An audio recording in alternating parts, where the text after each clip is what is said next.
Welcome, ladies and gentlemen, to Populist Politics. We have Carson Turner again today talking about the administration's failures.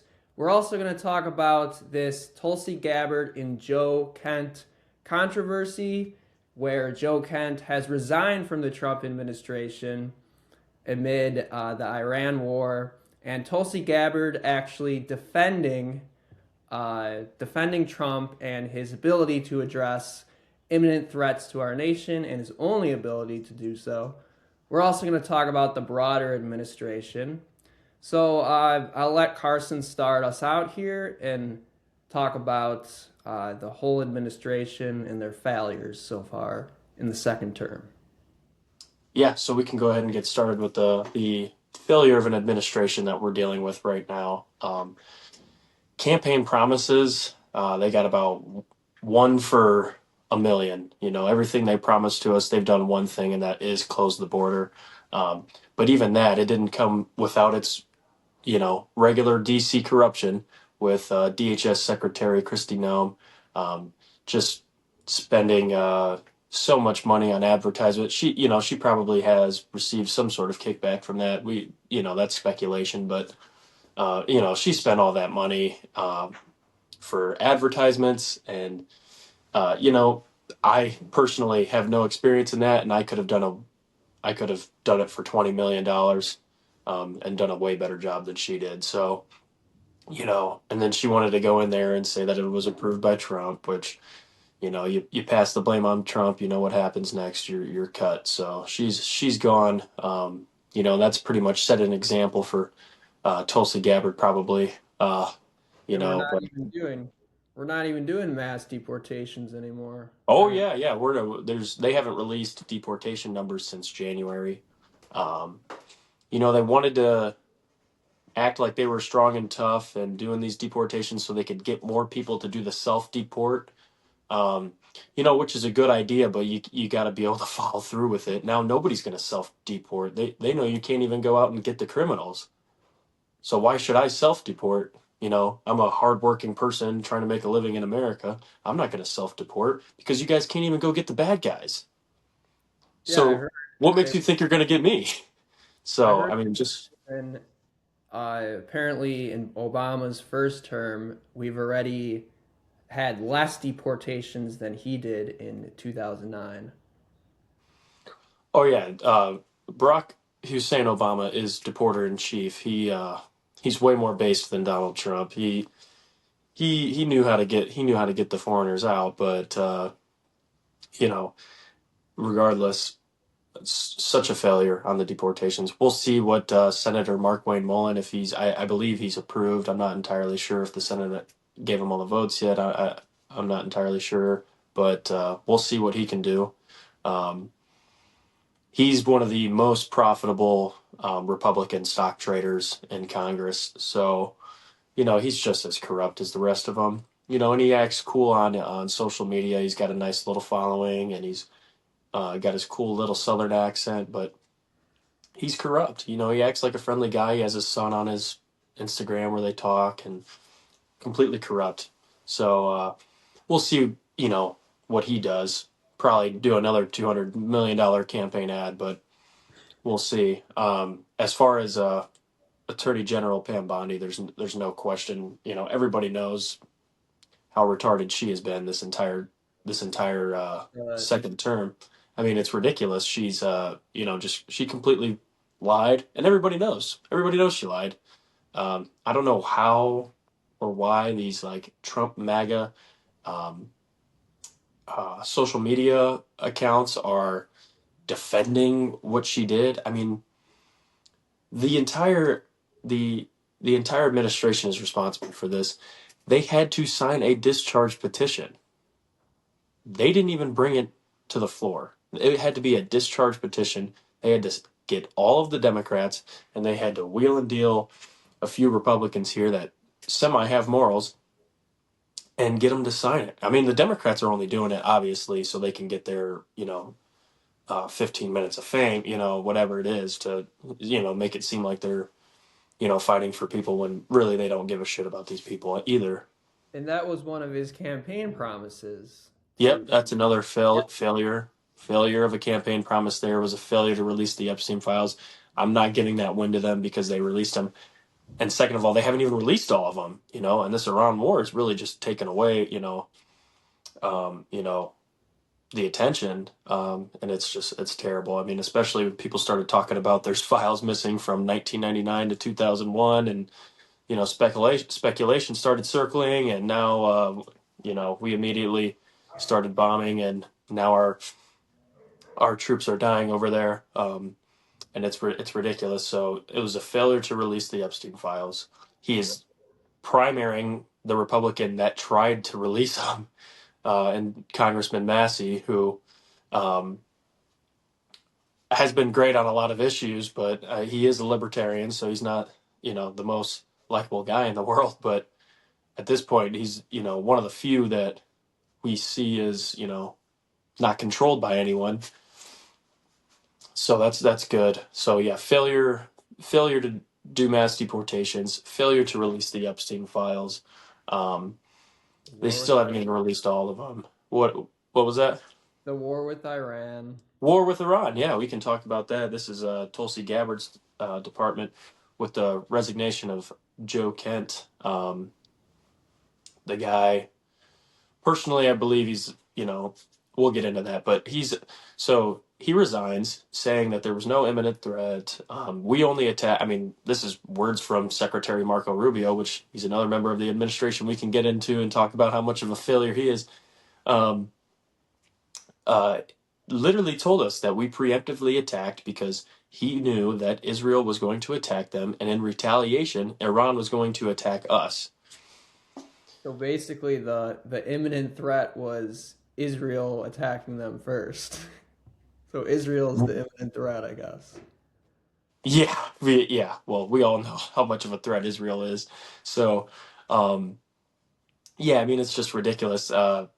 You know, just to play devil's advocate, you could say, okay, well, so Israel is going to attack them, not using, I mean, probably using our weapons, yeah, but not using our bases, not using our, anything. Just they're attacking on their own, and that's going to cause Iran to attack us back. I would have thought they would go after Israel. Um, Yeah, and like when we they did. decided to join in on the strikes, that's obviously when they attacked us. I figured their retaliation would be Israel, and if that's not true, and they were going to attack us regardless of if we hit them or not because of Israel, well, now we have to question our relationship with Israel because now we have American soldiers who have died in this war from Israel's aggressiveness. If So we they are to blame for what has happened to those American soldiers. if we look back, if you remember last year when the 12-day war, the same thing happened. Israel bombed Iran, but what did they do? We never got hit. We only got hit when we did Operation Midnight Hammer. Right. For what was that? 10 days they were just bombing each other. So Yeah. what makes you think now that when Israel attacks that they're going to now attack our bases? How does that logic go? The logic doesn't go. That's why, it's a lie. They're manipulating us. It's ridiculous. And everybody's seeing through it. I mean, even Tulsi Gabbard made her name by opposing this. I mean, it's ridiculous.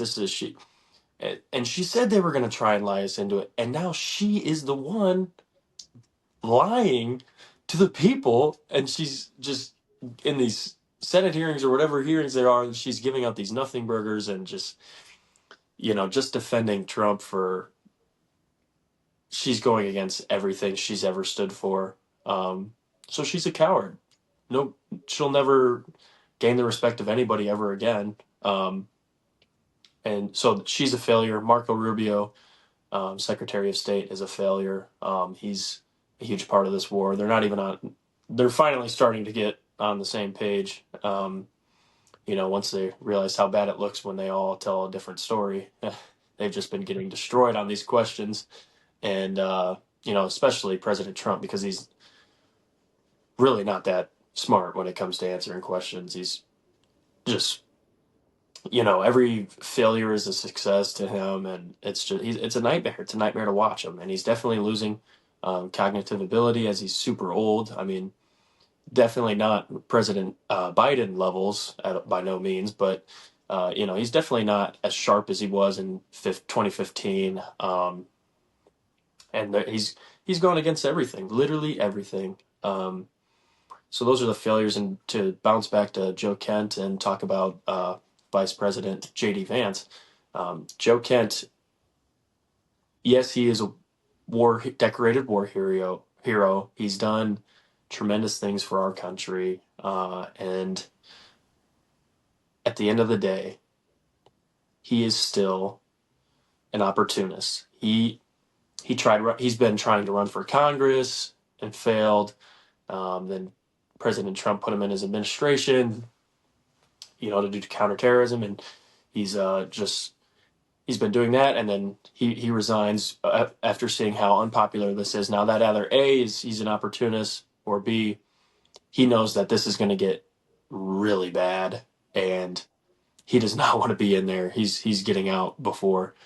So that, which both worry me, because being an opportunist is just as dangerous. This guy, JD Vance, has been nowhere to be found. I haven't seen him on anything recently. And, this kind of makes me feel like he's going to try and pull himself away from this war. And I don't know how he'll be able to run for president while sitting at VP with President Trump in there going against him. That's going to be a nightmare. JD Vance's political career is over, and Joe Kent is probably the person they send in to try and save it, and it's not going to happen. I mean, some people might fall for it, but it's not going to happen. JD Vance's name is it's done for, unless he wants to change his name for the seventh time. Um, he's done for. Marco Rubio's done for. Tulsi Gabbard done for. Pam I, Bondi done for. They'll all be gone in disgrace. Nobody's ever going to vote for these people ever again. I think JD Vance, he's playing a little bit of both sides. Like, he doesn't want to comment on the Iran war because if he supports the war, then he can't win 2028. But if he uh, comes out and says the war is wrong, then Trump's going to come after him and he will never be president, anyways, because Trump still has a lot of pull in the Republican Party. So JD Vance is kind of stuck in the middle. He can't support the war or he can't criticize the war. So Right. he's stuck. And yeah, no, and the MAGA movement is just completely over with. I mean, if you think about who President Trump came out with a tweet defending Mark Levin, saying he is the most MAGA or whatever.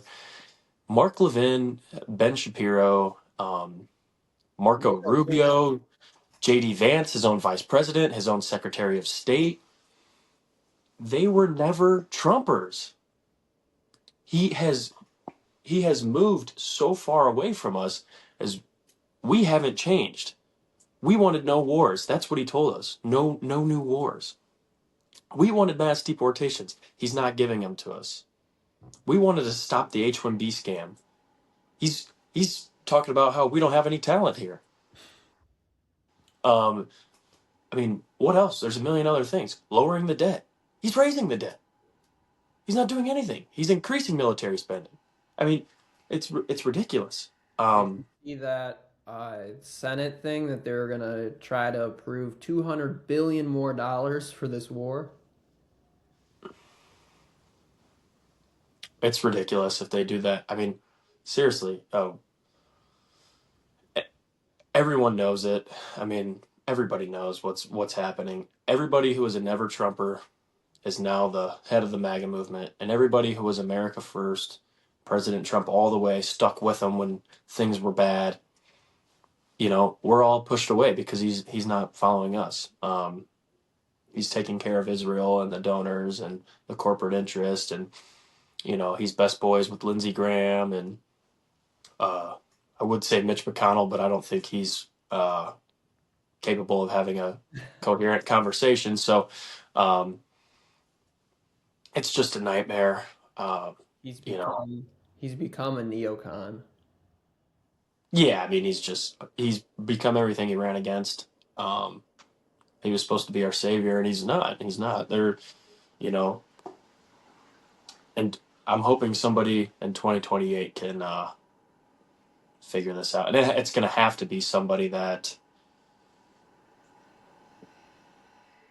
I can't even picture anybody. I mean, Thomas Massey, yeah, but he's not the guy, really. He's not, he's a libertarian. So, Yeah, and Trump's gonna, whether we like it or not, Trump is going to be a big factor in 2028 because he's the incumbent president, and it's going to be an uphill battle for someone to oppose Trump's policies when he still has backing of the most of the Republican Party.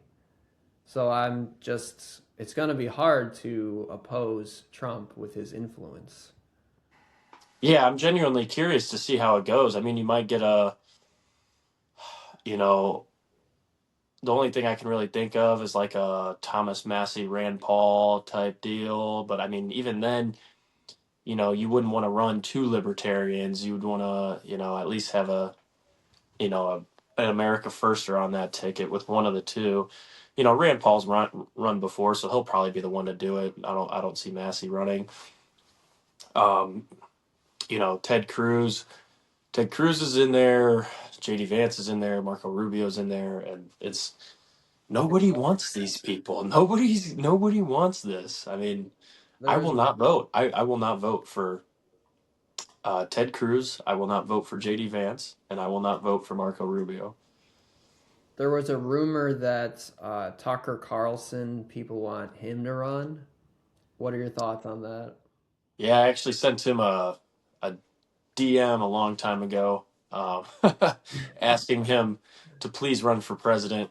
I mean, he has his his negatives, his downsides, and his cons for sure.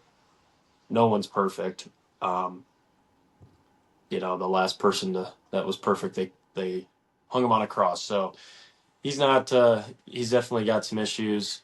Um, as of right now, just thinking about it, he really is the only guy that I could possibly say like run and you have my everything support. Marjorie Taylor Greene? Maybe. I don't know. She just doesn't seem like she has the it factor. Like she made a little bit. She made a name for herself in the Congress, and I don't know. She's definitely we that's what we met. We missed the whole Marjorie Taylor Greene, the Matt Gaetz, the Lauren Boebert, who's still in there. I mean, um, the Tim Burchetts of the world. Like that's what we need. These are real people. Real America Firsters. The rest of the people are just puppets. They're just doing what they're told. Voting party lines and never going against the Republican side, and it's terrible. Yeah, back to a little bit more about like the war spending. I saw that we've spent in our remember when Biden was president, every Republican was mad about the Ukraine funding, how we were funding their war. Hmm. So we have spent $188 billion for that war, and now if this funding approves for the Iran war, we're going to be spending $230 billion there. So that's total hypocrisy right there. Yeah, I mean, and we're still funding the Ukraine war. I mean, It's crazy. so And it's not even yeah, 3 months into this Iran war. yeah, no, it's ridiculous. Iran is this is a stupid situation we're in. We should never do it, and you know, kind of what we touched on. When we were talking on the way to Chicago Young Republicans, I talked about how I would like to treat Israel, and I talked about how we currently treat Israel, and it was kind of a funny analogy. It's like how we treat the United States government treats Israel kind of like how, in a way, not fully there, but in a way, like the Democrats treat black people.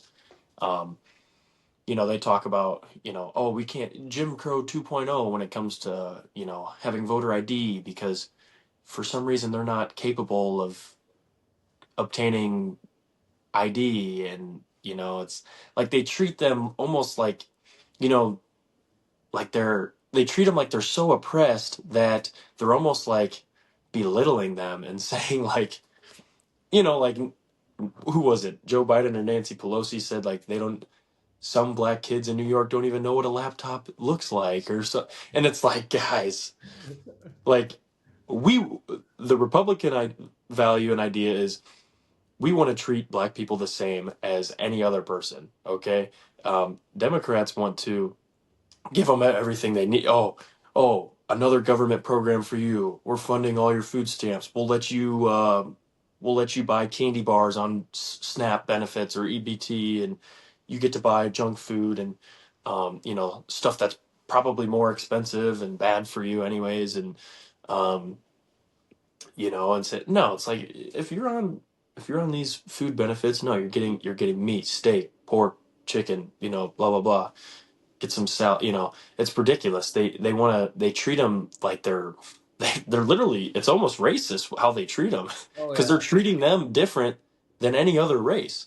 So it's like we just want to say, dude, I'm going through it just as much as you. Yeah, maybe we have different situations, but I can't afford a house either. And I'm not going to give you my tax dollars for food stamps, because I can't afford food myself. So it's like, it's just ridiculous. That's what we're doing to Israel is we don't treat them the same as any other ally. And you could say, oh, their situation's different. That's what the Democrats do with black people, and they talk about how they don't know what a computer is. I mean, it's ridiculous. And uh, you know, we're giving Israel everything they want. It is unconditional. It is unconditional when it comes to them. Any other ally, everything is conditions based, except for Israel. It's ridiculous, and there's going to be no zero, absolutely zero support for them in the future uh, generations. It's almost more racist to treat black people like they don't know how to open a laptop or they don't know how to get a voter ID. And it's almost more anti-Semitic to say that Israel can't handle themselves. They've built up their Right. military. They're nuclear powered. Like they don't need our help militarily or economically. They are, as far as I know, they are a wealthy state. Yeah, talk about a wealthy state. They pay for their citizens university and college costs, tuition. Um, they have full health care benefits. You know, it's like Bernie Sanders' dream come true over there, and we can't even. The average age of a first-time homebuyer in America is 40, and they get all this stuff for free. They're building developments and land that they're conquering from Palestinians and uh, putting up developments and bringing in people from New Jersey, New York to go live there and give them a free house. And I mean, it's ridiculous what you know, they live an amazing life. And yeah, they catch a couple bombs here and there in Tel Aviv, but that's because they're shooting them out first. I mean, so, uh, you know, and think about all the money that they've sent to Hamas. I mean, it's proven that they sent money, they gave money to Hamas, who they're fighting. Where'd that money come from? You're giving money to your enemies, That doesn't make any sense. and we're funding it. I mean, Like why? so and we're probably going to be on the hook. We're going to have to pay for rebuilding Gaza. I already know. And Ron Paul Jr. predicted this, and he's going to be right. The libertarians make such a great case. I wish they would change their mind on a couple things, but Change your mind on social policy. yeah, they got some real bad social policies, and they just, it's like, come on. Yeah, and then I'm not very familiar with how they funded Hamas. Why would you think they would fund them? Well, the reason why is because they wanted to have a good opposition party to the Palestinian Authority. who is actually, the Palestinian Authority, are the actual people and, trying to somehow figure out a way to resolve this, blah, blah, blah. And then it's Hamas, who is a terrorist organization, um, is, and I'm by no means defending Hamas, but uh, they, Bibi Netanyahu was funding them so they could have a good opposition to the Palestinian Authority, which would cause conflict within Gaza. And that way they could continue this fight. So uh, Netanyahu could remain in control of Israel. They have term limits just like us for president and prime minister, and he's way past it. He has a mandate to run because they were at the brink of civil war, and then October 7th happened, and so he is doing everything he can to stay in power. And the way he did it was, I believe it was the Qataris or Turks. I can't remember exactly, but he went through them to pay Hamas, and they obviously were smart enough to document all of that stuff. So the Palestine Authority, they're the ones that want to make a peace deal with Israel and have some sort of, they talk a lot about the two-state solution. So this is the government that wants that. And Bibi is funding the terrorist regime. That shows me that he doesn't want peace. He just wants to stay in power and continue to wage war against the Arabs so Israel can expand. Do you think that is a correct assessment? Oh, certainly it is. Yes, he wants to, well, A, to stay in power, but B is driving goal is to create a greater Israel, and he is, yes, that is exactly what he gets out of that is by funding Hamas, he can continue to have conflict amongst the Palestinians, um, where and the Palestinian Authority doesn't want anything really. They just want to stop dying. Really, that's all they want is to just stop dying, and then they can talk later about how they can start rebuilding their civilization. Um, Hamas, on the other hand, does not care. They are just trying to kill all of the Israelis, and that's why he's certainly why he's funding them so he can continue the conflict. They can't get real leadership there that will try to figure out a two-state solution or any solution that results in less death. And by being at war, this keeps him in power. They can't hold elections right now, so he's going to remain in power, and he will uh, continue his goal of trying to expand the territory of Israel. Did you see Bibi was, I was reading, I think it was in Axios or Reuters. He was saying that the solution to the Strait of Hormuz controversy and problem would be that Israel would now control, like, the new government once they regime change Iran. The new government would supply their oil to Israel, and the Mediterranean would become the new oil and gas hub. So he's trying to basically take over the oil industry for Israel's gain. Oh yeah, I mean, well, they're trying to do it any and everything. So I mean, I don't put it past them by any means. The Strait of Hormuz should not be controlled by Israel. That would be a nightmare for the um, specifically the United States, because that gives them even more control over our government than what they already have, other than the blackmail and uh, you know donors. So now they have the ability to uh, manipulate our oil markets. I mean, that would be a nightmare for the United States and the entire world. Because this is giving them more and more control, and they clearly do not give a crap about anything other than themselves. And then Bibi was also talking about, I think it was in that same interview, he was like, there needs to be some aspect of boots on the ground. And then I think we could talk a lot about boots on the ground now because Trump has been, he says he doesn't have the yips about boots on the ground. But on the other hand, he says he doesn't want to have boots on the ground. But now we have those reports that some 5,000 Marines are headed to the Middle East. And then yesterday he tweeted that our objectives are almost over in the Iran war. So it's mixed signals here. Are we putting boots on the ground? Are we backing out of this war? What do you think about that? If Bibi Netanyahu wants boots on the ground, they certainly will not be IDF boots on the ground. They will be Marines, and he will get what he wants when it comes to that. Uh, and if we do it, there's going to be tons of protests. There's going to be, um, it's already bad enough for the Republicans, but once boots touch ground in Iran, um, you can forget about um, you can forget about the midterms. The Senate. I mean, they'll lose the Senate by a lot. I mean, it'll probably be, the Dems could get like 53 senators. Deservedly. Yeah, I mean, not really. It's just because yeah, no, they don't deserve, the Democrats don't deserve anything. It's just the Trump administration's so bad that they're going to get whatever they want. I mean, shoot.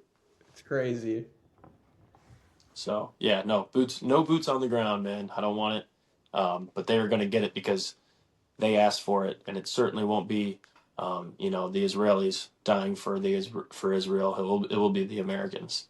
That's insane. I hear that uh, Trump was saying, or someone was saying that they were going to justify boots on the ground. You know how they might do like a limited Karg Island raid to try to take over their oil infrastructure and try to regime change them that way.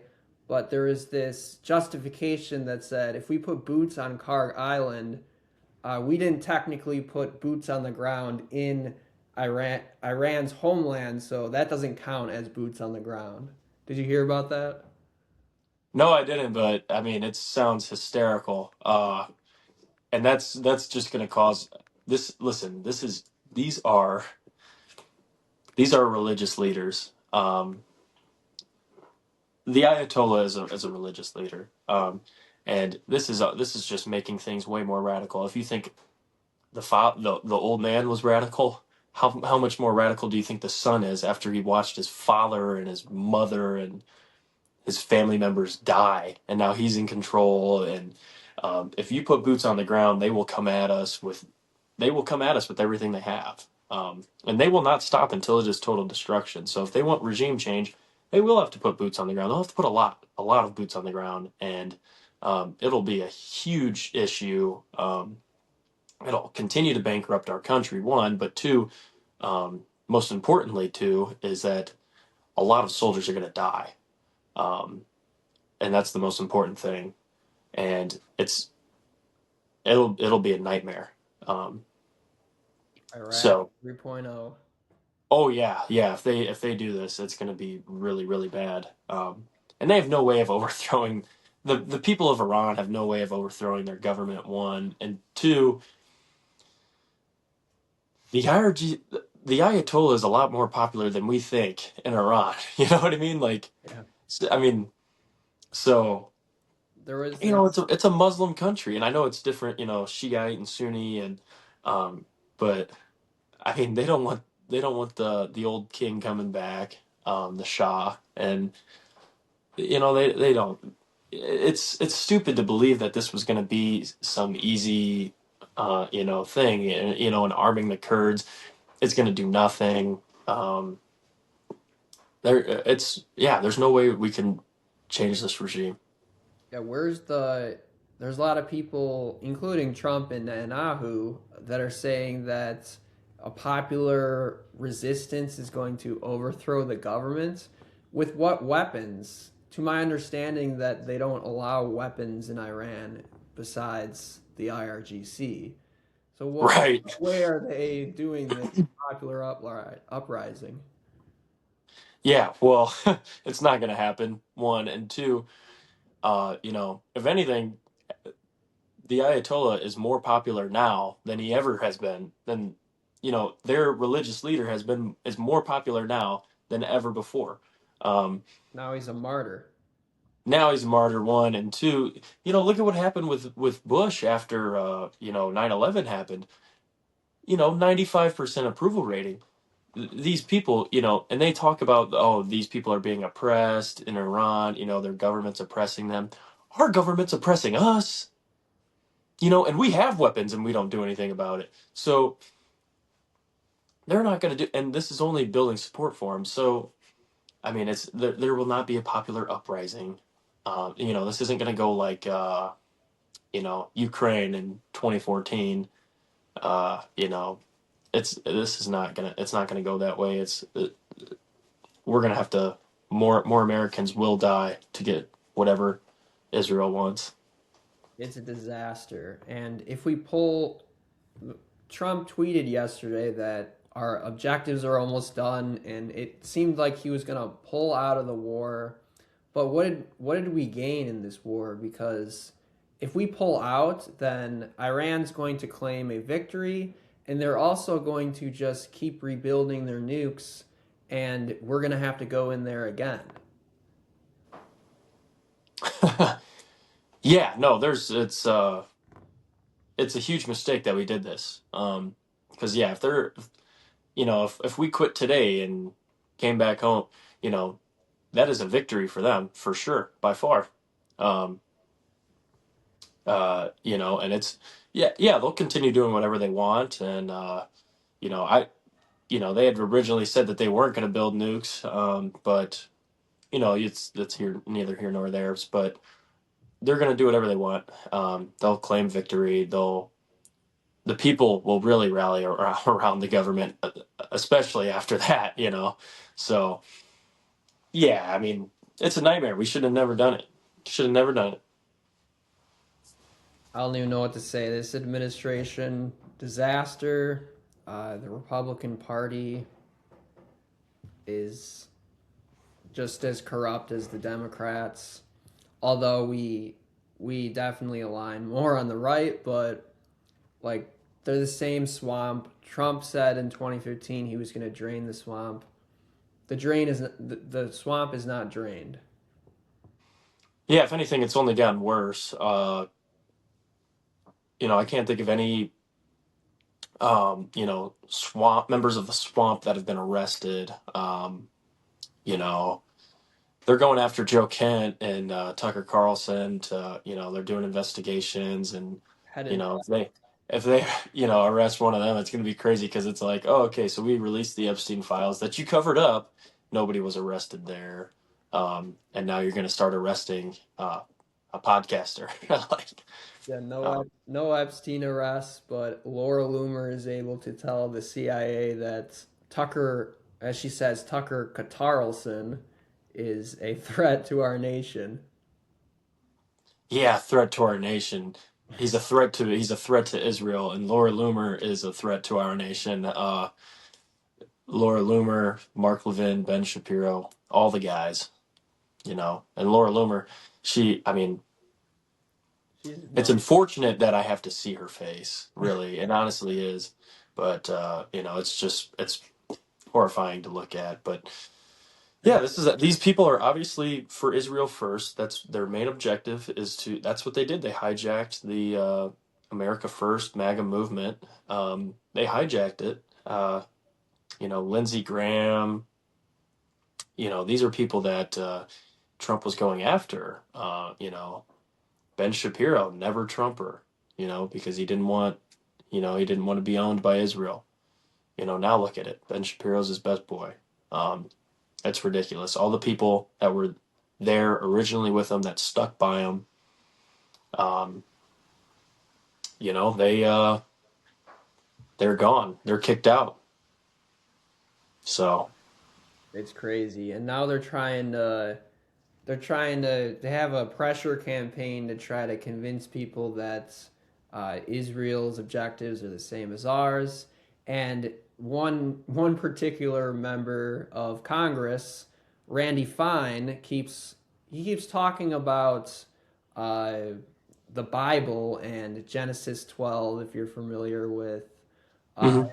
bless, if you bless Israel, you'll be blessed, and if you don't bless Israel, you'll be like damned. So he's trying to convince us that God wants Israel uh, to be the hegemon in the Middle East. What are your thoughts about that? And who was saying this? Mark Levin? No, this was Randy Fine. He's posting on Twitter Genesis 12. Oh, yeah. Yeah. So using the Bible to justify War. killing, yeah, war. And you could say, oh, what about the Crusades? What about the First Crusade happened after, countless nations were taken over by jihadi Muslims, and that's what it was. So yeah, this is um, a direct quote meaning Israel, and the Mike Huckabee interview with Tucker when they talked about this. I'm not sure if you saw that, but he was like, the Israel in the Bible that they're talking about is more than just what the current day Israel is. Is it okay if? And Mike Huckabee said, yeah, it would be justified if they took it all. It's like you guys are ridiculous. I mean, so yeah, current day Israel run by Benjamin Netanyahu. We should be blessing. Um, and they call it the Jewish state. That's what they say. Um, and us as Christians are called to bless the Jewish state, where they, spit on uh, missionaries, Christians in the Holy Land. Um, they do not believe in Jesus the Messiah, um, and in their own law books, the Talmud, it talks certainly a lot about Jesus and how he is not our Messiah. So, and he's they say a lot of bad things about him, and we are supposed to bless them. And we don't even have our own nation. We have a crime out of control, the national debt out of control. Young people cannot buy homes. Degeneracy is rampant, um, and we're supposed to be blessing a nation that doesn't even believe in our God.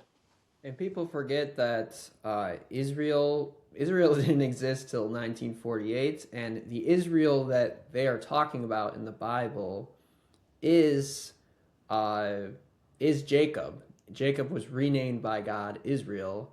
So Israel is the people. It is the Church of Jesus Christ. Right. It's not Yeah. the modern state of Israel. Right.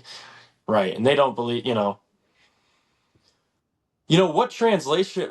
Which translation is it that says "bless Israel"? Because it was. I forget what it said in mine, but it was. It didn't even say Israel. So I mean, it's a specific. Israel, I forgot what it means, but the literal word Israel, I think it's in Hebrew. It means uh, it's like something like blessed by God or some literal meaning that doesn't mean like the The Jew nation state. Yeah. or a nation state. Yeah. No, it's ridiculous what we're doing. I condemn it. It's crazy. So. Uh, Anything else you want to talk about? I mean, we can talk about the Illinois primary if you'd like. Oh yeah, yeah. I just wasn't sure. We seemed like we were pretty much done with that topic. Yeah, with that topic, that's fine. Yeah. Yeah, we could talk about the Illinois primary. So once again, Darren Bailey has won the Illinois primary for the Republican Party. He lost to JB in 2022. So there's not really much confidence in his strategy of which he implemented in 2022. But he says that in 2026, he has a new strategy that means less talking and more listening to people in Chicago and the suburbs. I know we were big supporters of Ted Dabrowski, but now we have Darren Bailey as the nominee. So, what do you think our approach as a pack is going to be with Darren Bailey at the helm? Well, certainly I'd like to be able to beat the current Governor Pritzker, and elect someone new. So I definitely want to support Darren Bailey, but he's got to earn support up in the northern part of the state. Um, and he has to be able to flip moderates, independents, even Democrats. I think I looked at the 2022 election, and I can't recall exactly, but I believe he lost by about 500,000 votes. Um, and Well, uh, certainly since 2022, there are 500,000 people that are willing to not vote for him, not vote for Governor Pritzker. But um, Governor Pritzker had a huge show of strength when he basically handpicked who's going to be the next senator in Illinois with his former lieutenant governor or current lieutenant governor. Um, so he's definitely got a lot of pull within the Illinois Democratic Party, and it's going to be tough to beat him. The thing with Darren Bailey is, yes, he's a farmer. He's got a southern accent. He's you know he's done a lot of stuff with Trump. So that stuff really does not help him when it comes to uh, getting Democrats in Chicago to switch their vote from Pritzker to him. So um, you know in 2022, when things were really bad with the Biden administration, you know, he still lost. President Trump still lost Illinois in 2024, and that's all Pritzker's going to do is he's gonna try and pinpoint, make Darren Bailey look like basically Donald Trump, which with the ads that are going out right now, I've already seen it. Um, and Trump is by far more unpopular now than he was right before he was elected. So he's going to have to separate himself from the president.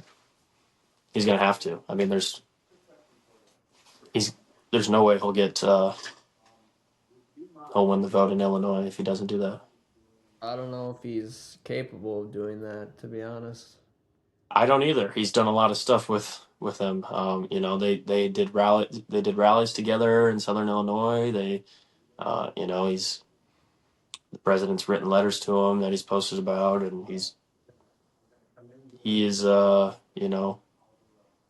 it's going to be hard to separate that. Now, Ted Dabrowski, on the other hand, was that more independent guy that was you know um, a son of two immigrants. He's Polish and Latin American, which is um, two large ethnicity groups in Chicago. Catholic as well. He was just a independent guy basically who's a fiscal conservative who talked about, and that's the big issue is affordability, and the amount of taxes that we get here is outrageous. We're like number one, and he was going to be the guy that could come in and say, look, I know how to do it. I've been researching this stuff for a living. um, Not that I don't think Darren Bailey is capable of lowering taxes, but um, they're just going to look at him as a MAGA Trump guy, and they won't vote for him. I saw on Instagram, it was a reel of Pritzker talking, and he was talking about how Darren Bailey wants to reduce the minimum wage, and he was talking about how, like, he's bringing up abortion again, which I remember in 2022, that's basically what Pritzker did, is pinned him as the anti-woman, anti-choice candidate, and that really just, like, detrimented his odds in Cook County. So I don't know how he's supposed to like get away from that, or what the strategy is in Cook County, because I don't know. I just don't. I get his appeal to Southern Illinois. He's a farmer. He's gonna get those votes, but it really is gonna come down to whether he's able to get a significant number of Cook County votes. Yeah, so I mean, the strategy really has to be, on your advertising is that, um, you say, look, let's balance the powers out here. The Illinois Supreme Court is fully Democrat. The Illinois state legislator, state representatives, and state senators, it's all majority, super majority Democrat. And, this is where you can come in and say, we need to balance the powers out here. They have full control. And, the budget has basically doubled since he was first elected as a state representative to current day, which has been, quite some time. He says the budget has basically doubled, and like I will veto all tax increases. That has to be his number one thing. There will not be a single tax increase under my tenure as governor. That's how he has to approach that. And as far as the unpopular Illinois unpopular abortion issue that obviously um, is unpopular in Illinois, he has to say, "Look, I couldn't even pass an abortion law if I wanted to. Okay, um, I couldn't even I couldn't even do it through the state legislator. It's controlled by the Democrats. So he would just say, "Look, I can't even do it if I wanted to, so I'm not going to do it. It's not even possible because the Democrats will not vote for it." And he could say, "Look, that's a religious belief of mine. I won't participate on it, but I can't even make it law for you guys. So that's how you have to get away from that. Um, some other things, probably immigration. He's probably has to say. Um, sanctuary cities aren't very popular, but neither is ICE. So he has to just go at it in a moderate way and say, look, We gotta deport the. He. I think he has to pin it as we're only gonna deport the criminals. It's kind of what Trump is pivoting to. We talked about yeah, yeah. No, I earlier would say with. something along the lines of like, you really you have to say almost like, we will not impede nor assist the federal government in uh, you know deportations. Homeland Security, ICE. We will not assist nor impede. So just Um, a neutral stance. yeah, they're going to come in and do this and that. If you guys want to have your channels where you say, avoid this area, ICE is here, you can do that. But as a government, we will not impede nor assist. And that's all you really can say. Yeah, I agree. It's gonna be an interesting election. Uh, Definitely in Congress too. I know we were helping Christian Maxwell, and we're excited that she won her primary. Yes, yes. I just talked to her last night. We're gearing up. We got a lot of people, ready to help out, and I know you are as well. Um, we're going to, that's a district that's just been slowly dropping. Uh, it's a Democrat district, but it's just been slowly going down. Each election cycle, it's just slowly gone down. I think In the that's. amount of. I Go was ahead. just thinking about. So we've been talking about Darren Bailey's chances to win Cook County, and Illinois District 1 is a big part of Cook County. So I think like Christian Maxwell's chances of winning is sort of going to determine Darren Bailey's chances as well. Yeah, certainly. Yeah, you have to get the Cook County vote. It has to be done, and Christian Maxwell is a lot different of a candidate than Darren Bailey, though. You have to think about that. She's from Chicago. She lives in Chicago. Um, she's, identity politics wise, she can get some good votes there. She's completely different than Darren Bailey, so I can almost say like, she has a better chance of winning than him. But um, yeah, I mean, it's hard to compare the two. But if she can get people to flip, um, she has to be able to show him how to get those flips, and yeah, come out and support him, and you know, tell her voters to give him a chance. Give him an opportunity. See, just do it and see what happens. Yeah, What's I mean, the worst. I mean, you really couldn't do a whole lot, you know, without the Democrats signing off on it. So just give it a shot. See what happens. yeah, It won't. It's not gonna. You know, the world's not gonna end if you elect Darren Bailey as governor of Illinois. The Democrats still have control, so you're okay.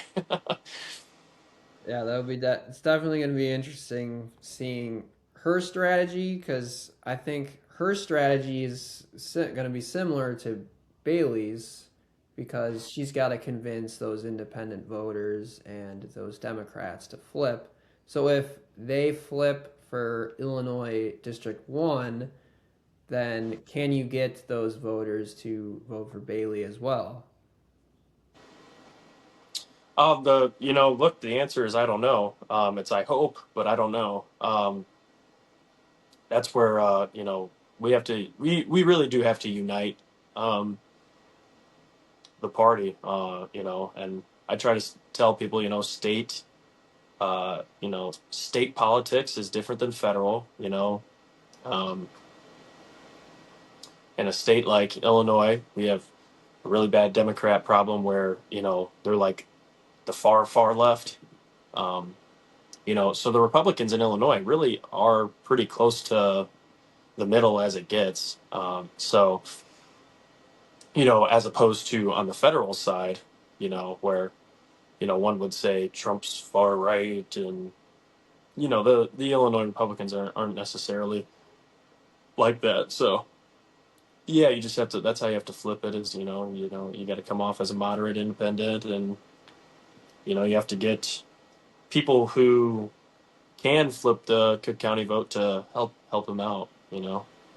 So Yeah, for sure. And we're going to try to, you say, unite the Republican Party in Illinois. We're doing that event for the Republican nominee. yeah, we're gonna try and we're continuing to work out the details on that, but we want to get Darren Bailey to come out with some congressional candidates, maybe some state representative candidates as well, um, and get everybody out to come get their questions answered, hear them speak, and hopefully bring in some Democrats and some independents, bring them in to at least get to see these people firsthand and consider uh, changing their vote from Democrat to Republican this year. Yeah, it's At least in state politics, I understand if you're a Democrat and you're considering flipping your vote by not voting for Governor Pritzker just because of all of the tax increases, budget increases. I would understand if you don't switch your federal vote, right? You can, uh, you know, if you don't want to vote for J.D. Vance for president, I get it. I don't either. So, but uh, at least consider voting for Darren Bailey for governor. Actually, really think about it. Um, so, but yeah,